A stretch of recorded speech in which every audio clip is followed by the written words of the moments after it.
வணக்கம். இப்போ ஊரெங்கும் இதே பேச்சுங்கிற மாதிரி தான்.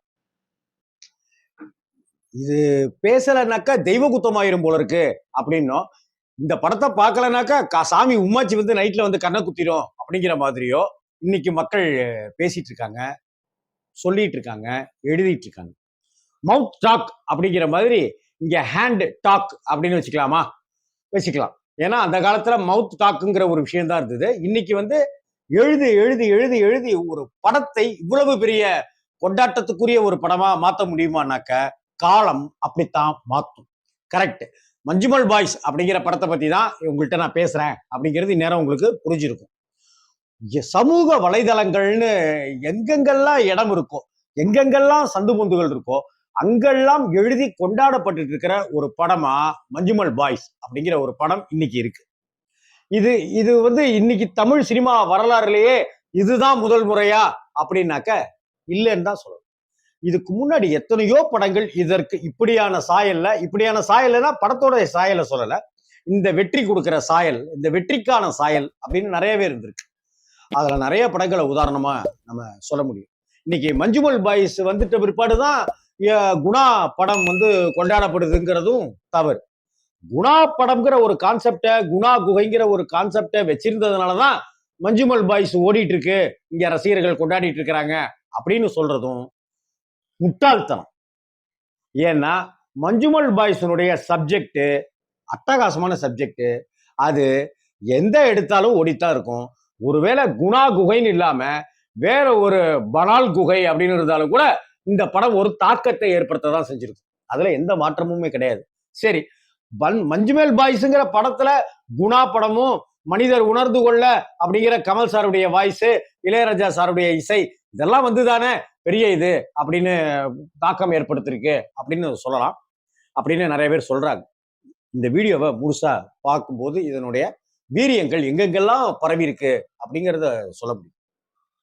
ஒரு சினிமாவை, ஒரு வெற்றியை, அதுவும் ஒரு மசாலா படத்துக்கு உண்டான வெற்றியை நம்ம சாதாரணமா கடந்து போயிடலாங்க.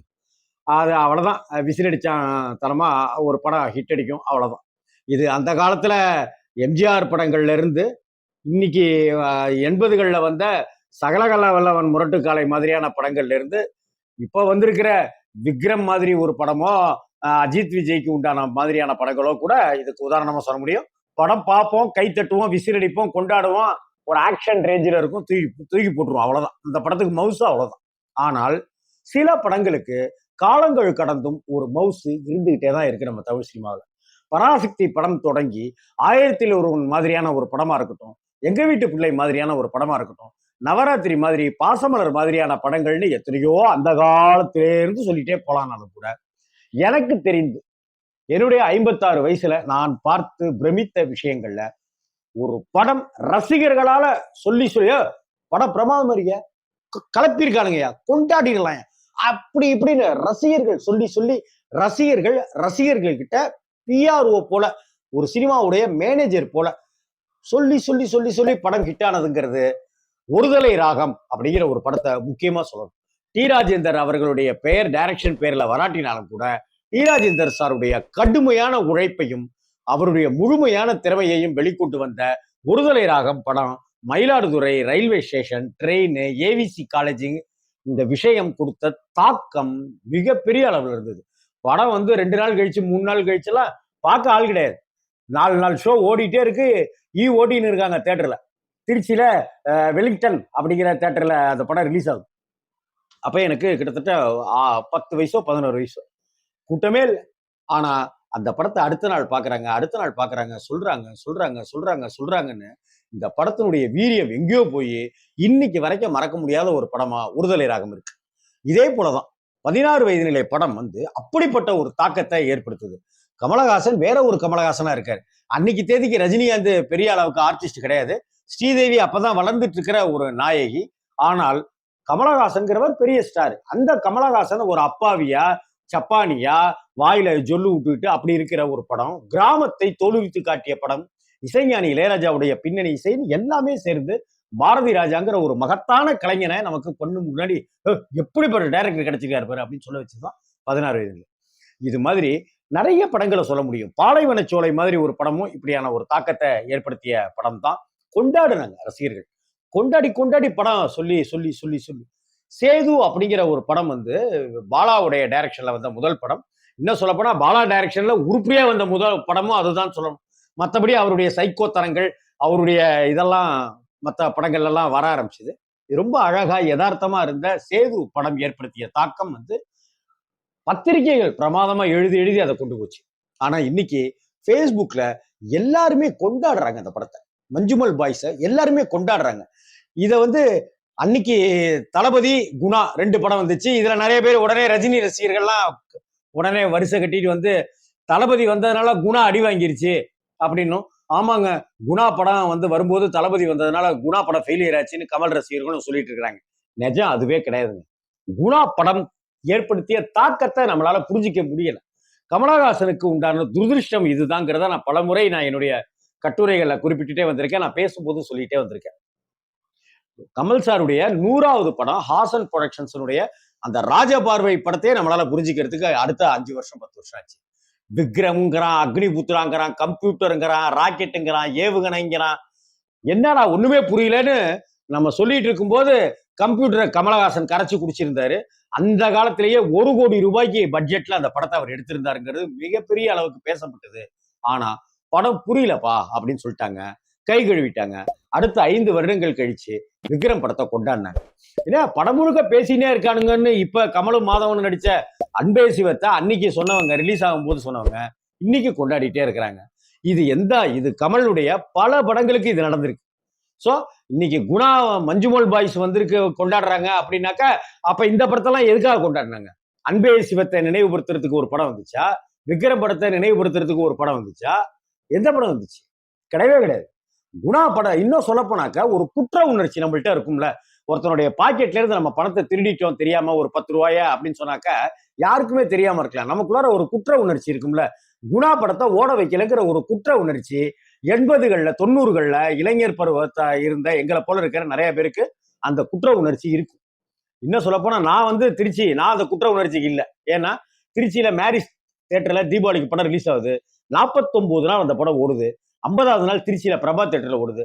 49வது நாள் படம் தூக்கும் போது கிட்டத்தட்ட 13 தடவை அந்த படத்தை நான் பார்த்தேன். அதுக்கப்புறம் பிரபாத்திலையும் கண்டினியூ பண்ணு, அதுக்கப்புறம் எங்க போட்டாலும் அப்படிங்கிற மாதிரிலாம் இருந்தது. ஸோ அந்த குற்ற உணர்ச்சி வந்து ஆடியன்ஸுக்கு இருக்குன்னு ஒரு பக்கம் பார்த்தாக்க, ஏங்க மஞ்சுமல் பாய்ஸ் படத்தை கொண்டாடுறது யாரு தெரியுமில்ல? கமலஹாசன் இன்னைக்கு கொண்டாடிட்டு இருக்கிறது யாரு தெரியுமில்ல? 2K கிட்ஸுங்க. 2K கிட்ஸுக்கு விக்ரம் படத்தின் மூலமா கமல் தெரிய வராரு, பிக் பாஸ் மூலமா கமல் தெரிய வராரு. அப்படியே பின்னாடி பின்னாடி பின்னாடி பின்னாடி டைம் மிஷின் மூலமா பின்னோக்கி போக கமலஹாசன் யாரு, கமலஹாசன் எப்பேற்பட்ட கலைஞர்னு 2K கிட்ஸுக்கு தெரியுது. அவங்களுடைய பிரம்மாண்டம் பிரமிப்பு ஜாஸ்தியாயிட்டே போயிட்டு இருக்கு. அது ஒரு காரணம். சரி, மஞ்சுமல் பாய்ஸ் ஏன் இப்போ இந்த அளவுக்கு கொண்டாடணுமா படத்தை? ஏன் கொண்டாடணும்? எதுக்காக கொண்டாடணும்? இல்லைங்க, ஆளாளுக்கு வரிஞ்சு கட்டிட்டு எழுதிட்டு இருக்காங்க. அப்படின்னாக்க ஒரு மலையாள படத்தை இந்த அளவுக்கு கொண்டாடணுமா அப்படின்னா, இங்க ஒரு 2 விஷயத்த நான் வந்து முக்கியமா சொல்லணும்னு ஆசைப்படுறேன்.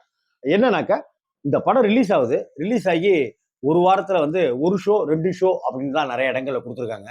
ஆனா இந்த படத்தினுடைய டாக் Facebookல எழுத எழுத எழுத, சமூக வலைதளங்களை இந்த படத்தை நம் மக்களாகிய நாம எழுத எழுத எழுத எல்லா இடங்களுக்கும் பரவுது. எல்லா இடங்களையும் தேடுறாங்க. இந்த படத்துக்கு ஒரு பெப்பு இருக்குதுன்னு தெரிஞ்சு இங்க தமிழ்நாட்டுல தியேட்டர்களை அதிகரிக்கிறாங்க. உடனடியா இந்த வாரத்தை தூக்க வேண்டிய படத்தை தினசரி 4 காட்சிகளா மாத்துறாங்க. பல இடங்கள்ல 4 காட்சியா இன்னைக்கு ஹவுஸ்ஃபுல்ல ஓடிட்டு இருக்கு படம். டிக்கெட் கிடைக்கல. பல தியேட்டர்ல இன்னைக்கு டிக்கெட் கிடைக்கல. 4ஆம் தேதி 5ஆம் தேதி திங்கட்கிழமை செவ்வாய்க்கிழமை ரேஞ்சுக்கலாம் டிக்கெட் கிடைக்கல அந்த படத்துக்கு. அதுக்கு காரணம் படம் ஏற்படுத்திய தாக்கம். சரி, அப்படி என்னதாங்க படம் தாக்கத்தை ஏற்படுத்துச்சு அப்படின்ன உடனே நான் என் நண்பர்கள்ட்ட சொன்னேன். அதாவது இந்த படம் வானத்தை போல ஏன் ஹிட் ஆச்சு அப்படின்னு கேட்டேன். விக்ரமன் சார் டைரக்ஷன்ல விஜயகாந்தனுடைய நடிப்புல வந்த வானத்தை போல ஏன் ஹிட் ஆச்சு அந்த காலகட்டத்துல அப்படின்னா, அண்ணன் தம்பி பாசத்தை, கூட்டு குடும்பத்தினுடைய நல் இயல்புகளை, நற்குணங்களை எல்லாரும் ஏக்கத்தோட பார்த்தாங்க. ஓ, இப்படி இல்லாமடா அண்ணன் தம்பி சேர்ந்திருப்பாங்க, இப்படி இல்லாமடா ஒத்துழைமையா இருக்க முடியும், என்னங்கடா அது அப்படின்னு பிரமிச்சு போய் பார்த்த காலகட்டம் தான் இங்க நம்ம தமிழகத்துல இருக்கிற கூட்டு குடும்ப வாழ்க்கை சிதைஞ்சிட்டு இருந்த ஆரம்ப காட்டத்தினுடைய சோகம் அப்படின்னு சொல்ல முடியும். அதனால எல்லாருக்குள்ளாரையும் ஒரு ஏக்கம் இருந்தது. ஆனந்தம் லிங்குசாமி சாருடைய ஆனந்தம் படம் வெற்றி அடைஞ்சதுக்கும் வானத்தை போல வெற்றி அடைஞ்சதுக்கும் இதுதான் காரணம். உள் மனசனுடைய இயக்கம். எம்ஜிஆர் அடிக்கிறத பார்த்துட்டு நம்ம கைத்தட்டோம்னாக்கா நம்மளால அடிக்க முடியாது, எம்ஜிஆர் அடிக்கிறாரு கைத்தட்டும். அதான் காரணம். உளவியலா பார்க்கும்போது இங்க மஞ்சுமல் பாய்ஸ் அப்படிங்கிறது இன்னைக்கு இருக்கிற நவ நாகரிக உலகத்துல நல்ல நண்பர்கள் கிடைக்கிறதுங்கிறது குதிரை கொம்பா இருந்துச்சு. யாரெல்லாம் நல்ல நண்பர்கள் அப்படின்னு ஒரு லிஸ்ட் போட்டு பார்த்தாக்கா இவன் நல்ல நண்பரா, இவன் நல்ல நண்பரா, இவன் நல்ல நண்பரா, எனக்கு மடிப்பாக்கத்துல ஒரு நல்ல நண்பர் இருந்தா, எனக்கு சேப்பாக்கத்துல ஒரு நல்ல நண்பர் இருந்தாங்கிறதெல்லாம் இன்னைக்கு ஏதோ ஒரு காலத்துல once upon a time one fine morning அப்படிங்கிற மாதிரியான விஷயமா மாறிடுச்சு. இன்னைக்கு நண்பர்கள்ங்கிறது யாரும் இல்லை. கடன் கொடுத்து அப்படி பரிமாறி பணம் தான் கடனை மனுஷனை பிரிக்குது, நட்பை பிரிக்குது அப்படின்னாக்கா பணம் கேட்டுருவானோன்னு கூட நட்பை பிரிக்கிறதாகவும் என்னுடைய நண்பன் ஒருத்தன் குப்புன்னு ஒருத்தன் இருக்கான் திருச்சியில. அவன் மூஞ்சில அப்புன்னு சொல்ற விதமா அவன் சொன்னான், பணத்தை கேட்டுருவோமேன்னு மாப்பிள்ள இங்கெல்லாம் ஃப்ரெண்ட்ஷிப்பை கட் பண்றவங்க நாட்டுல இருக்காங்கடான்னு. ஸோ அப்படியான மாறிவிட்ட இந்த உலகத்துல, இப்படிப்பட்ட ஒரு உலகத்துல இன்னைக்கு ஒரு 11 நண்பர்கள் சேர்ந்து அப்படி ஒரு இடத்துக்கு போனதும் குணா குகையில ஒருத்தன் மாட்டிக்கிறதும், அந்த மாட்டிக்கிறவனை விட்டுட்டு ஐயோ போலீஸ் கேஸ் ஆயிருமோ, ஐயோ நாளைக்கு இவங்க குடும்பத்துக்கெல்லாம் எவன் பதில் சொல்றது, ஐயோன்ட்டு அவன் கழுடுகிறதுக்கு உண்டான முயற்சியில இறங்காம அங்கேயே நின்று அதுலயும் ஒருத்தன் தான் உயிரே போனாலும் பரவாயில்லடான்னு அவங்க உள்ள நுழைஞ்சு கூட்டிட்டு வர்றது இருக்க, இதுதான் உயிர் காப்பான் தோழன் அப்படிங்கிற விஷயம். குணா குகை மஞ்சுமல் பாய்ஸ்ல விழுந்திருக்கிற அந்த பையனோட விழுந்திருக்கிற அந்த குணா குகை, இதுல ஒரு கான்ட்ராஸ்ட் நான் ரொம்ப ரசிச்சேன். என்னன்னாக்க மனிதர் உணர்ந்து கொள்ள இது மனித காதல் அல்ல அப்படின்னு இறந்து போய்விட்ட அபிராமியாவே தான் நினைச்சிட்டு இருக்கிற அந்த காதலி இறந்து போயிட்ட அவளை தூக்கிக்கிட்டு அப்படியே உயிரோட குதிக்கிற அந்த குணா கதாபாத்திரம் இங்க உயிருக்கு போராடிட்டு இருக்கிற அல்லு சில்லெல்லாம் தெரிச்சு காயங்களோட இருக்கிற மனப்பிறழ்வோட அங்க ஒரு யாரோ ஒருத்தன் தொடரானும் போது என்னன்னு பயந்து போய் அவன் நண்பனையே கழுத்து நெரிக்கிற அளவுக்கு பீதியில உறைஞ்சு கிடக்கிற அந்த காயம் படுத்த அந்த நண்பனை அப்படியே அலேக்கா தூக்கிக்கிட்டு இங்க விழறாங்க. இந்த படத்தினுடைய கிளைமாக்ஸ்ல நண்பனை காபந்து பண்ணி உயிர் போட அப்படியே கொண்டு வராங்க. இதனுடைய கான்ட்ராஸ்ட் தான் இந்த படத்தினுடைய வெற்றி. ரெண்டாவது, இது ஒரு நிஜ சம்பவம் அப்படிங்கிறது இருக்கு. ஏங்க மஞ்சுமல் பாய்ஸ் குணா படம்ன்றீங்க, குணா படமே வேற ஒரு படத்தினுடைய தாக்கம் தாங்க அப்படின்னு. வேற ஒரு படத்தினுடைய தாக்கம் தானே. அந்த தாக்கத்தை இங்க ஒரு அந்த அந்த இன்ஸ்பிரேஷனை வச்சுக்கிட்டு ஒரு வித்தை காமிக்கிறது அப்படிங்கிறத விஷாலுக்கு தெரியப்படுத்திக்கிறேன்.